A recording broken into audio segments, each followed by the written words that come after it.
Hello, fellow Planeswalkers, it's Scott, and we're back for day 7 of the Lost Caverns of Ixalan spoiler season. It's Monday, and we've got a lot of interesting cards to look at. Before we get started, though, special thanks to Caffeinated Gamers for continuing to sponsor this series, and remember to like and subscribe to get further content like this throughout the Lost Caverns of Ixalan spoiler season.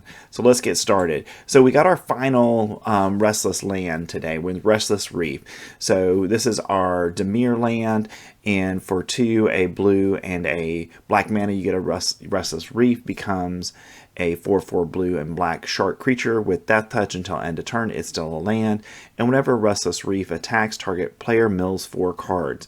So I think this was really designed to kind of go along with the graveyard theme of the set, and this is a great way to get cards into your own graveyard, or if you want to, or you're going with the mill strategy, you can do that as well with your opponent. So I think this is going to be a card we're going to see a lot of play with in Standard.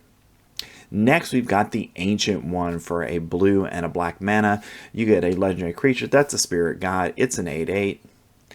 And it has Descend 8. The Ancient One cannot attack or block if you have less than 8 permanents in your graveyard.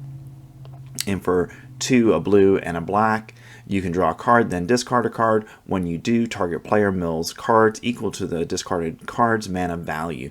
So this is a do-nothing card probably when it comes into play, but as you mill cards into your graveyard, because this would obviously be in a Descend deck, probably fairly quickly you'll be able to get to that 8, and then it's going to be able to attack and block. And at that point, this is a disgusting spell for 2 mana, and I can see graveyard strategies that are already in Standard using this, and I think we're going to see a bunch of this in those kinds of decks. Next, we've got Molten Collapse. For black and a red mana, you get a sorcery, and you get to choose one. If you descended this turn, you may choose both instead. So you can destroy a target creature or planeswalker, or destroy target non-land, non-creature permanent with mana value 1 or less. So this allows you to kill map tokens, treasure tokens, blood tokens, and we also have a lot of 1 mana artifacts and or sorceries in Standard right now. So I think that second part has some good applicability in Standard right now.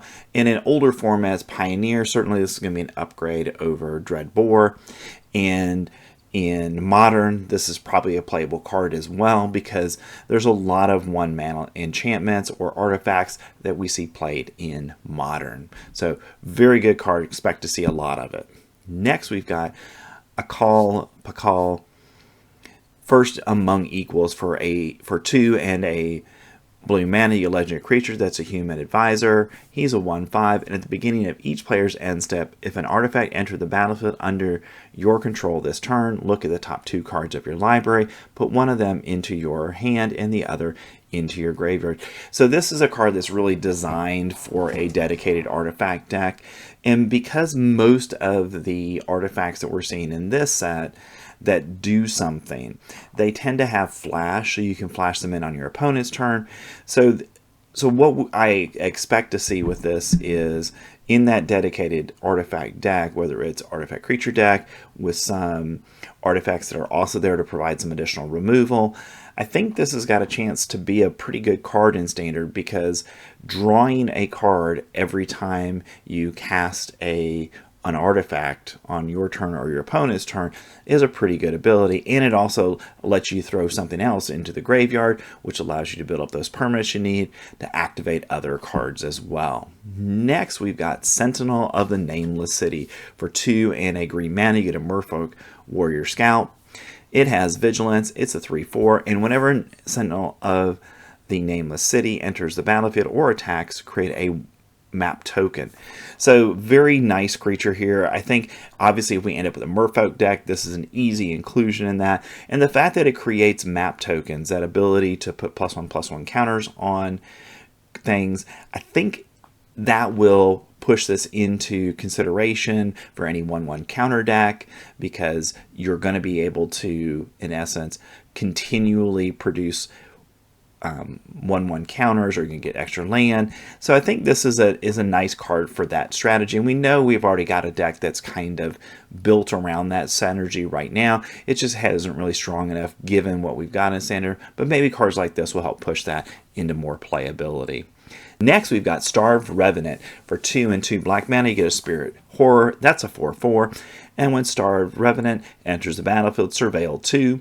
Then, for each card surveilled to the top of your library this way, draw a card and you lose 3 life. So this is basically 4 mana, you get a 4/4 horror, and you have the option of drawing 2 cards and losing 6 life. So that's a pretty good ability on its own. Now the 6 life in standard is probably a little bit too much, but in Commander or other formats, that's probably not that big of a consideration. It also has Descend 8, so whenever you draw a card, if you have 8 or more permanent cards in your graveyard, target opponent loses 1 life and you gain 1 life. So this is a card that's, almost a Sheoldred-like effect, but it's only for you drawing cards. But I think that in and of itself is probably good enough to be considered for standard play. Next, we've got Tarian Soul Cleaver. For 1, you get a legendary artifact that's an equipment. An equipped creature has vigilance, and whenever another artifact or creature is put into a graveyard from the battlefield, put a +1/+1 counter on equipped creature.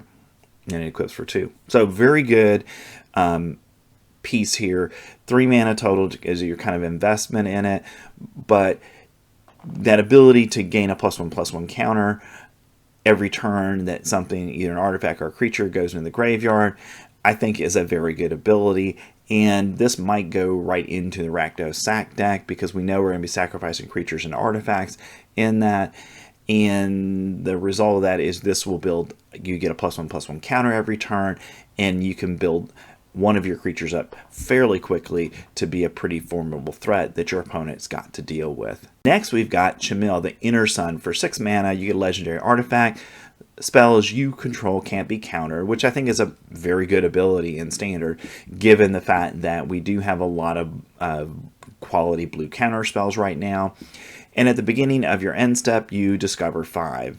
So if you get this out, you're going to, every single turn, basically be guaranteed another spell that you're going to cast with it as well.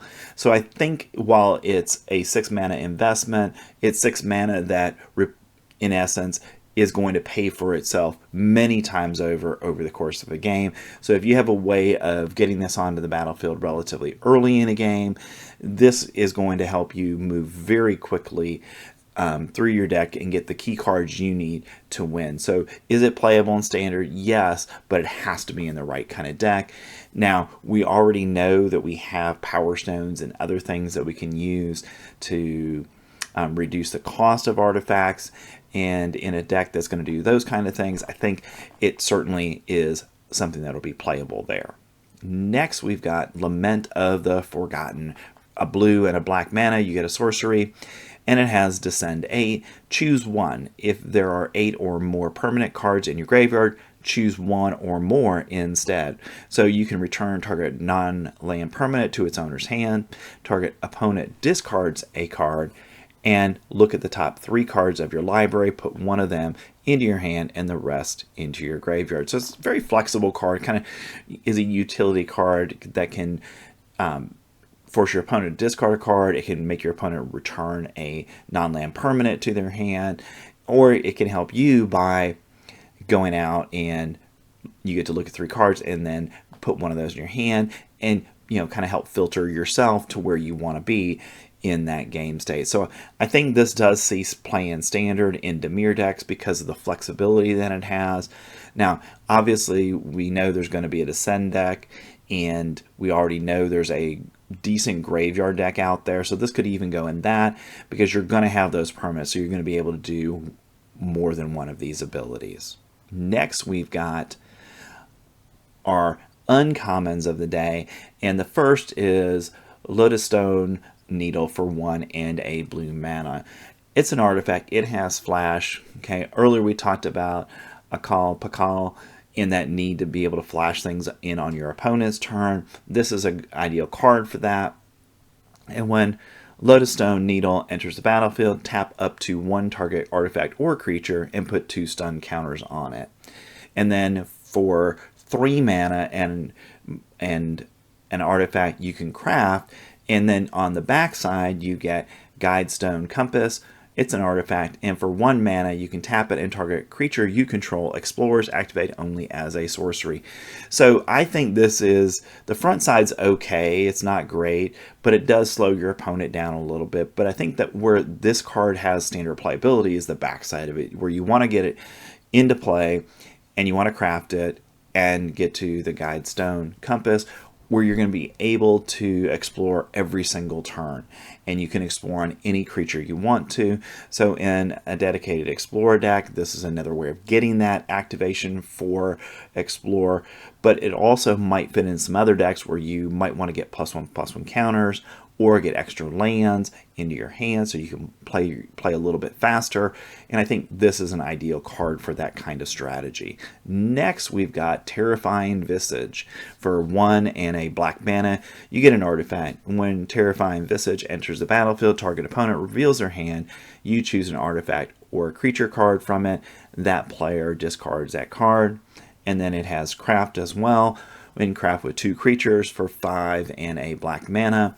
And if you do, you get Terrifying Skelesaur, which is a skeleton dinosaur horror. It's a 5/4 with menace, and whenever Terrifying Skelesaur enters the battlefield or attacks, you may mill 2 cards. So in a graveyard deck where you might want to later in the game, continue to fill your graveyard up, or you need some recursiveness to your ability to mill cards into your own graveyard, I think this is an okay card. Is it going to see a lot of standard play? No. But in limited, it's a good card because it's going to be a way to fill your graveyard. Next, we've got Glow-Capped Lantern. For a green mana, you get an artifact. That's an equipment. Equipped creature has, you may look at the top card of your library at any time, and whenever this creature attacks, it explores. And it equips for 2. So I think this is a pretty good card again, because when that creature attacks, you get to explore it. So we get another explore payoff in this card, just as we talked about previously with the blue card we talked about earlier. So I think this is another card that, again, an Explorer deck, and it looks like potentially the Explorer deck is probably going to be centered around the Merfolk tribe. So this is a equipment that I think could fit into that deck in standard, and maybe a 1 or 2 of, just to help that ability. Certainly a good card in limited. Next, we've got Ixalan's Lore Keeper. For a green mana, you get a human druid. That's a 1/1. And it taps to add 1 mana of any color, and you get to spend this mana only to cast a dinosaur or activate an ability of a dinosaur. So I think this is a card that we've been looking for the dinosaur deck. A 1-drop that does something relevant for dinosaurs, and it is specific to dinosaurs, which makes it really irrelevant to any other decks. But in dinosaurs, this is a key card, because this is going to allow you to cast your 3-drop dinosaur on turn 2, your 4-drop dinosaur on turn 3, etc. And because of that, this to me is potentially an all-star in standard in terms of the importance of what it does for that dinosaur deck. Next, we've got some white cards for the day. We've got Rune Lurker Bat. For a white mana, you get a bat. It has flying and lifelink. It's a 1/1. At the beginning of your end step, if you descended this turn, you get to scry 1. So it's a 1/1 flyer with lifelink that has a payoff if you're doing some descent. Probably not all that playable in standard, but decent in limited. Vanguard of the Rose. For 1 and a white mana, you get a Vampire Knight. It's a 3/1, and you can pay 1 and sacrifice another creature or artifact, and Vanguard of the Rose gains indestructible until end of turn, and tap it. So this is a very reminiscent of what we saw in the original Ixalan set, where we have a card that basically does exactly the same thing. And that card saw a pretty good amount of play because of that ability to, in his case, pay 1 and get a card out of your hand to do that. And I think Vanguard of the Rose is going to be something that potentially will see quite a bit of play because of that ability to give itself indestructible. Next, we've got Council of Echoes. For 4 and 2 blue mana, you get a Spirit Advisor with flying. It's a 4/4 and descend 4. When Council of the Echoes enters the battlefield, if there are 4 or more permanent cards in your graveyard, return up to 1 target non-land permanent other than Council of Echoes to its owner's hand. So you can't put this into your hand, but you can put any other non-land permanent. Again, it's 6 mana, so probably not playable in Standard, but decent in Limited. Next, we've got Merfolk Cave Diver. For 2 and a blue mana, you get a Merfolk Scout. It's a 2/4. And whenever a creature you control explores, Merfolk Cave Diver gets +1/+0 until end of turn and can't be blocked this turn.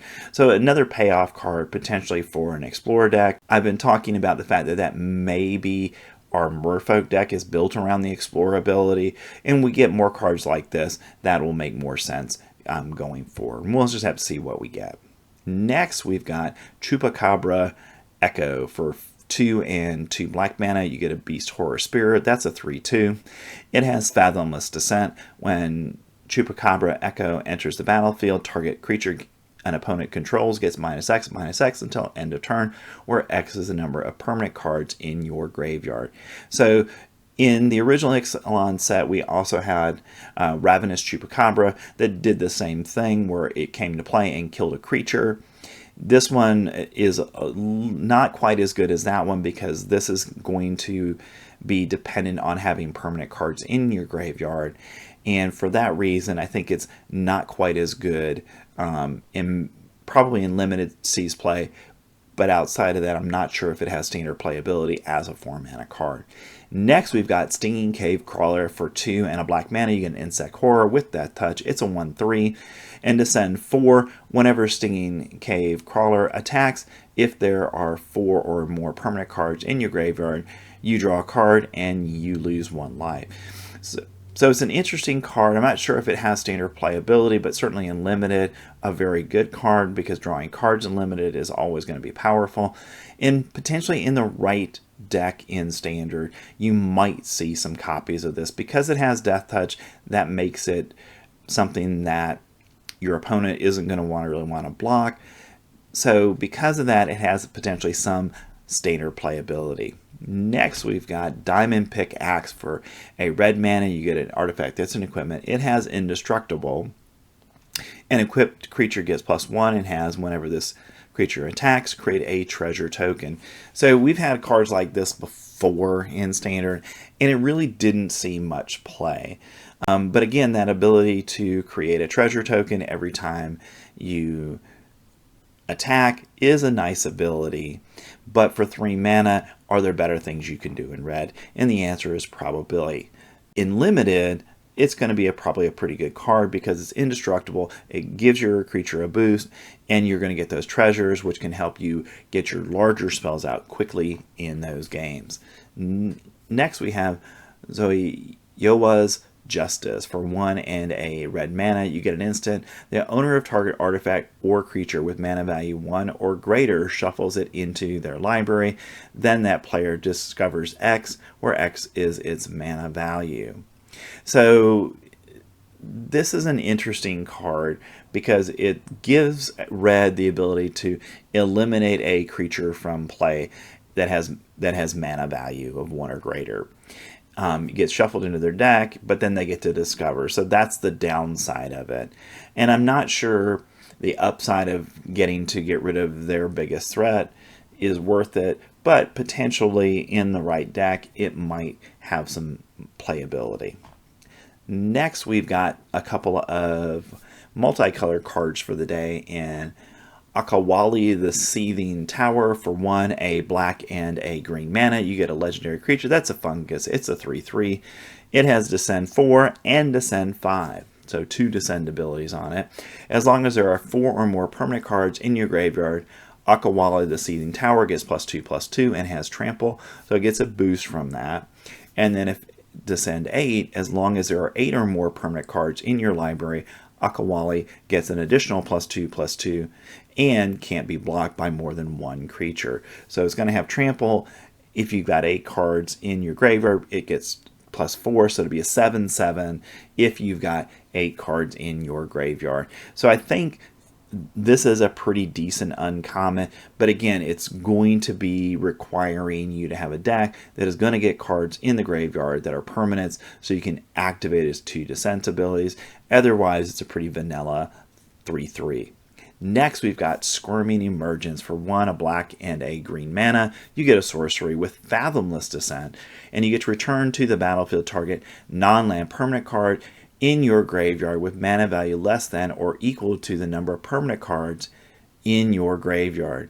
So this is a very interesting spell to me, because this is one of those that if you have the right deck put together, you could hit the jackpot with it, because you get to pick the card, and if you are naturally putting permanents into your graveyard, you might have 7 or 8, and then maybe what you can do is get an Itali out of your graveyard, or shoot for the moon and get an Atraxa out of your graveyard with this ability. So I think this has a lot of high-end potential.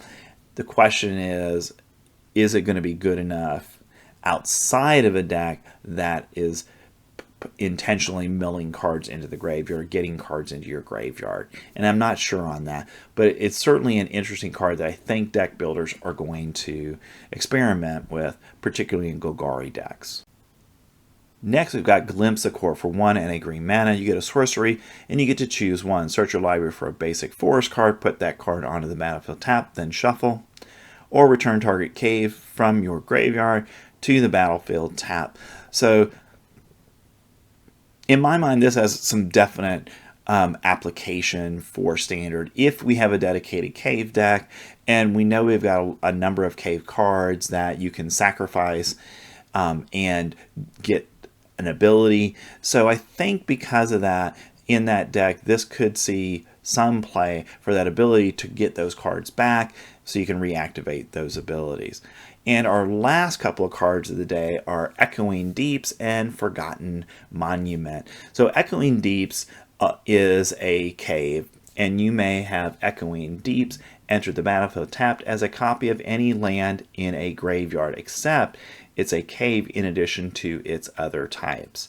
So this is Echoing Deep is a copy, okay, which is why it's our last rare of the day.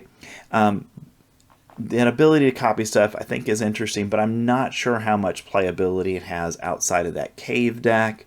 But because you can copy anything, and again, this is going to have to be in a deck that is going to mill, because we don't naturally get cards that are lands into our graveyard very often. So it has to be something that's self-milling to make this effective in standard. So I think right now it's on the lower side of playability. And our last card of the day is Forgotten Monument, which is an uncommon, and it's also a cave, and you can add 1 mana that's colorless, and other caves you control have pay 1 life, add 1 mana of any color, which I think is a very nice ability.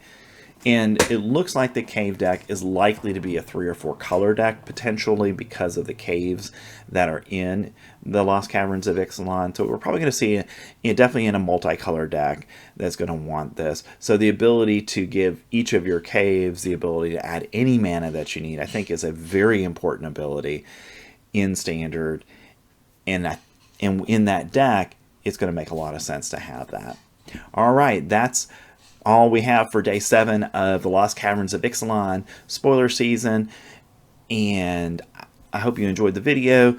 I'll be back tomorrow with another video about day 8 of spoilers for the Lost Caverns of Ixalan. Thanks for staying to the end. Remember to like and subscribe, and I will see you in the next one.